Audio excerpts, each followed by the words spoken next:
Hi everyone, एक समय की बात है। एक शांत जंगल में, जो किसी भी गांव से बहुत दूर था, एक बुद्धिमान और दयालु साधु रहते थे।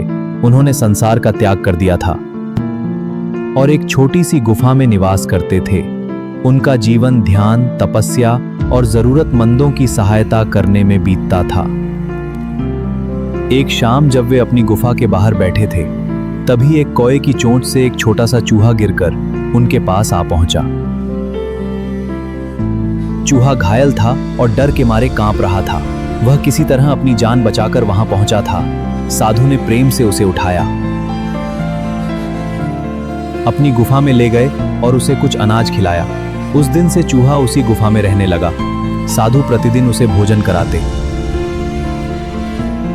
और धीरे धीरे वह स्वस्थ और मोटा ताजा हो गया।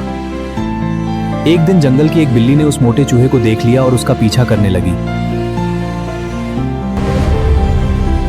भयभीत चूहा भागकर गुफा में आया और साधु के वस्त्रों के पीछे छिप गया। उसने साधु से अपनी जान बचाने की प्रार्थना की। साधु ने बिल्ली को भगा दिया, लेकिन उन्होंने सोचा, यह बिल्ली फिर आएगी और मैं हर समय इसकी रक्षा नहीं कर पाऊंगा। अपनी तपस्या से प्राप्त दिव्य शक्ति का उपयोग करते हुए उन्होंने चूहे को बिल्ली बना दिया, ताकि उसे बिल्लियों से डरना न पड़े।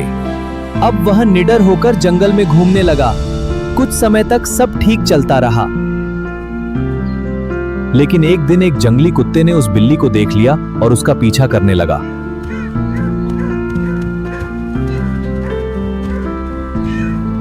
डरी हुई बिल्ली फिर साधु के पास भागकर आई और उनसे रक्षा की विनती करने लगी। साधु जी, मुझे डर लग रहा है, कृपया मेरी रक्षा कीजिए, मुझे बचाइए साधु जी।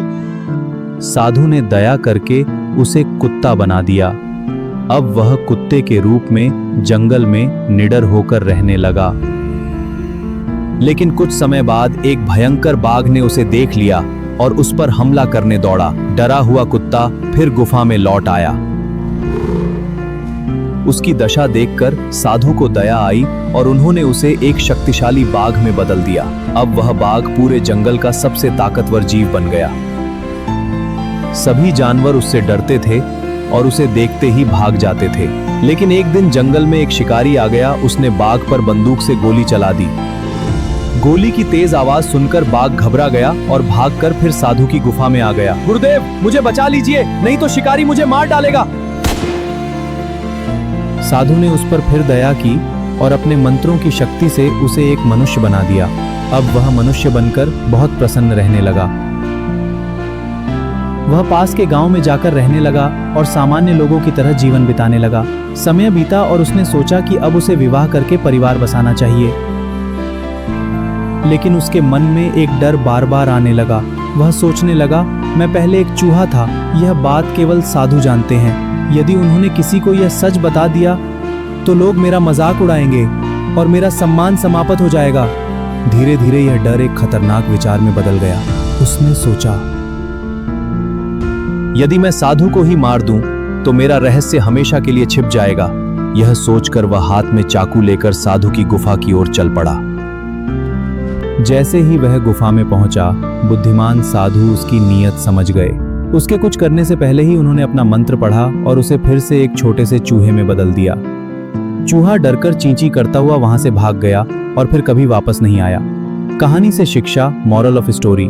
यदि हम इस कहानी को अपने जीवन से जोड़कर देखें तो यह हमें एक गहरा सत्य सिखाती है। यदि हम अपने विचारों पर नियंत्रण नहीं रखते तो वही विचार हमारे जीवन पर नियंत्रण कर लेते हैं। उस चूहे को सब कुछ मिला, शक्ति, सम्मान और मनुष्य का जीवन, लेकिन उसके मन में आया केवल एक बुरा विचार, उसके पूरे पतन का कारण बन गया। जीवन में भी ऐसा ही होता है। ईर्ष्या, भय, क्रोध या लालच जैसे छोटे छोटे नकारात्मक विचार यदि समय रहते रोके न जाएं तो वे धीरे धीरे हमारे मन पर अधिकार कर लेते हैं। फिर वही विचार हमारे निर्णय बनते हैं, हमारे कर्म बनते हैं और अंततः हमारा भविष्य तय करते हैं। आज के समय में जहां हर ओर तुलना, प्रतिस्पर्धा, सोशल मीडिया, दूसरों की राय और नकारात्मकता का प्रभाव है, हमारा मन पहले से कहीं अधिक विचलित रहता है। इसलिए सबसे आवश्यक है कि हम अपने विचारों के प्रति सजग रहें। लेकिन यदि आप अपने विचारों को अनदेखा करते हैं तो केवल एक नकारात्मक विचार आपकी वर्षों की मेहनत और उपलब्धियों को नष्ट कर सकता है। Learn this by